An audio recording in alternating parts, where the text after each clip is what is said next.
So next we're going to look at CFD in some of the different industries and how it works within them. Wastewater management, for example, we can look at the adequate mixing of some additives in the water. You'll see that at the 12 o'clock position on the screen. There's a graphic of how injecting various additives mix within that fluid profile.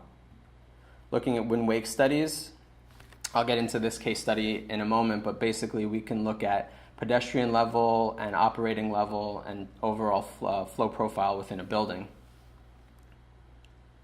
Looking at pollution control, we can look at the emissives from the exhaust of a plant, factory, or lab and see how those might affect the existing areas or neighborhoods surrounding them.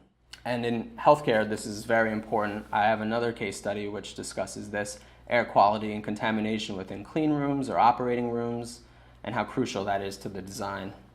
CFD can also look at occupants in residential or commercial spaces, such as the graphic on the screen. We see a meeting room, and we have 2 rows of people sitting down. So just looking at comfort levels and how we can expel any of the heat generated by so many people sitting together to make for a more comfortable setting. Last on the slide is data centers. This one is in our emerging focus for looking at how we can optimize design of data centers for servers specifically. So looking at the extreme heat that needs to be discharged from the server rooms and then keeping cool operating rows for the engineers to go and service the parts. So in the past, looking at how long it would take for the iteration process of moving server racks, moving diffusers, where we need the cooling areas.